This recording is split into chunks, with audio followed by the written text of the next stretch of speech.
Hai teman-teman, perkenalkan saya Tasya Mengalo. Saya dari kelas akuntansi 4B dengan NIM 21304056. Di sini saya akan menceritakan kembali studi kasus tentang prosedur pengujian substantif pada KAP, MNK, dan Partners Cabang Surakarta. Baik, singkatan dari KAP, MNK, and Partner adalah sebuah kantor akuntan publik Masyun Nurdiono Kuku dan Partner, merupakan kantor akuntan publik yang melayani di bidang jasa audit, perpajakan, konsultasi bisnis, serta pusat pembelajaran.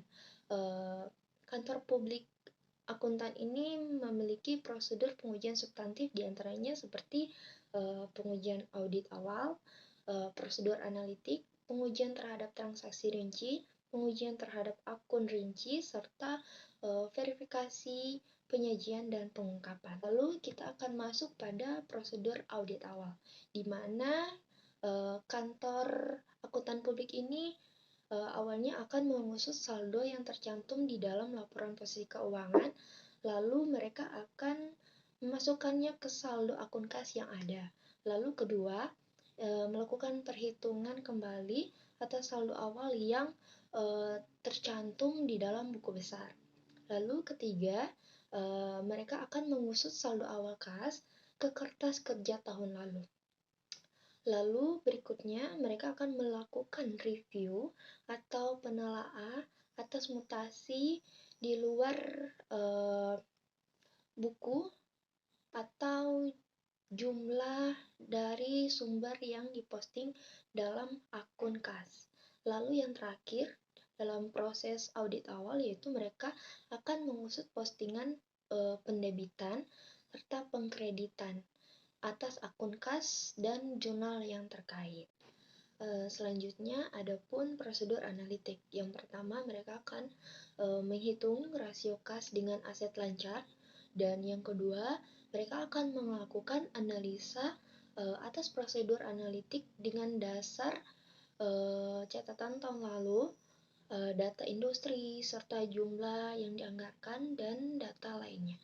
Lalu ketiga, mereka akan membandingkan antara saldo kas dengan saldo kas tahun lalu. Selanjutnya ada pengujian terhadap transaksi rinci, di mana yang pertama mereka akan melakukan uji pisah batas transaksi kas. Dalam uji pisah batas transaksi kas ini ada pun tahap-tahapnya, yaitu membuat rekonsili bank atas kas menurut catatan yang di bank. Lalu lakukan penelusuran setoran dalam perjalanan atau pertanggal laporan keuangan. Lalu yang berikutnya ada pemeriksaan tanggal yang terdapat pada cek yang ada dalam laporan posisi keuangan, serta mereka akan memastikan bahwa tidak ada cek yang kosong yang tercantum dalam cek bank. Lalu pemeriksaan semua cek yang terdapat pada cut off atau bank statement yang memungkinkan akan terjadinya kehilangan. Tahap yang kedua yaitu mereka akan membuat daftar transfer bank pada periode sebelumnya. Lalu mereka akan menemukan cek kitting. Yang ketiga, mereka akan membuat analisis rekonsili bank yang terdapat 4 kolom. Masuk pada proses audit kas, hal-hal yang perlu teman-teman ketahui tahap dalam mengaudit akun kas yaitu ada 2. Yang pertama, uji ketaatan dan uji kewajaran. Uji ketaatan itu auditor akan menentukan sampel bukti-bukti pengeluaran dan penerimaan untuk meyakinkan kebenaran atas transaksi tersebut. Lalu auditor akan meminta otorisasi pihak yang berwenang, dan auditor akan memastikan kelengkapan dokumen tersebut yang telah dikumpulkan dengan berstempel lunas. Selanjutnya, untuk uji kewajaran ada beberapa tahap, yaitu pertama, auditor akan menyiapkan jadwal utama atau stop schedule dari kas dan setara kas. Lalu yang kedua, auditor akan melakukan perhitungan kas fisik atau disebut juga dengan cash of name. Lalu yang ketiga akan melakukan scanning. Yang keempat akan melakukan rekonsili. Dan kelima melakukan traceback atau trace forward. Dan keenam melakukan compare. Ketujuh melakukan checking.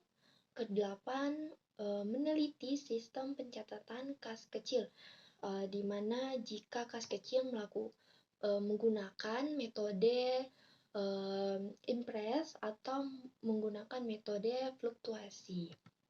Dan berikutnya auditor akan memastikan bahwa kas dalam kurs mata uang asing telah dikonversikan ke dalam kurs rupiah.